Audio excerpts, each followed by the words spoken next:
তবে আমার একটাই দাবি, আমি তো আমার রায়হানার ফিরিয়া পাইতাম না। আপনারা জানেন যে দুনিয়া থেকে একবার যায় এ তো আর ফিরিয়া আয় না। আমি আজও পাইতাম না, ভবিষ্যতেও পাইতাম না যদি আল্লাহর হুকুম হয়। হাসর কিয়ামতের দিন আমি পাইতাম আমার রায়হান রে। কিন্তু আমার রায়হানোর যে মেয়ে, আমার না হয় বয়স হয়ে গেল পাইলাম না, কিন্তু রায়হানোর মেয়ে যে মাত্র 2 মাসের বয়স ছিল, এর জীবনটা যাবে কিভাবে?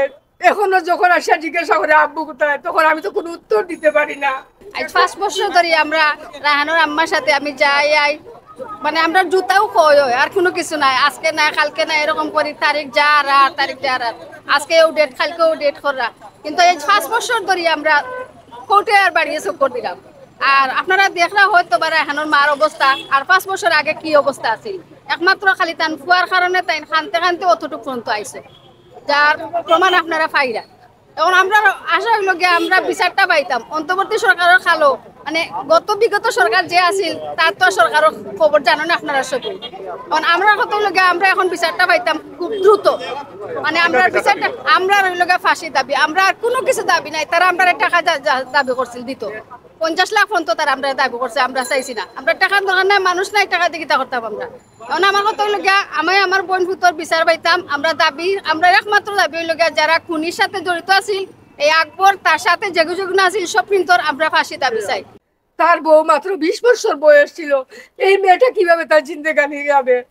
এই যে এত যন্ত্রণা খারে গিয়ে আমরা কইমু। ওই যে আমি আজ 5টা বছর কাছাকাছি হয়ে গেছে, আমার না ঘুম না খানি না। তার বাদেও যদি বিচারটা হইতো এটলিস্ট তো মনের মধ্যে একটা শান্তি পাইতাম যে বিচারটা হইছে, কিংবা আমার রায়হানের মেয়েরও কইতে পারতাম যে বিচার পাইছি, কিংবা রায়হানের আত্মায়ও তো শান্তি পাইতো যে আমার মা দুনিয়াতে থাকিয়া বিচারটাও পাইছেন। কিন্তু সেই রকমও যদি কোনো কিছু না পায়, তাহলে তো মনে করবো বাংলাদেশে কোনো বিচারই নাই। আর আপনারা দেখেন এই পুলিশরা এই জুলাইয়ে অগাস্টে কত ছেলে কত মেয়ে কত মার বুক খালি হয়েছে আপনারা দেখেন।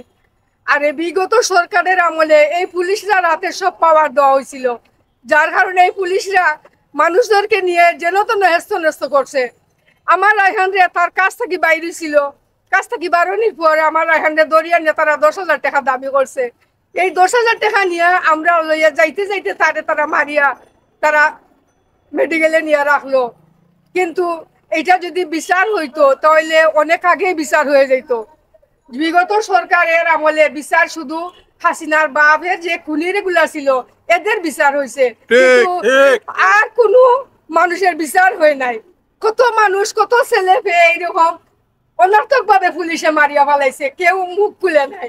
আমি না হয় সাহস করে মুখ খুলছিলাম বলে আপনারা আমাকে সহযোগিতা করছেন, কিন্তু অনেক মেয়েরা নীরবে কাঁদতেছে তাদের ছেলে হারাইয়া, কেউ স্বামী হারাইয়া, কেউ মা হারাইয়া, কিন্তু মুখ খুলতেছেন। আর এই পুলিশদের যদি ফাঁসির রায় না হয়, এই বিচার যদি এই খুনিদের বিচার না হয়, বাংলাদেশে আর কোনো বিচার হবে বলে মনে হয় না।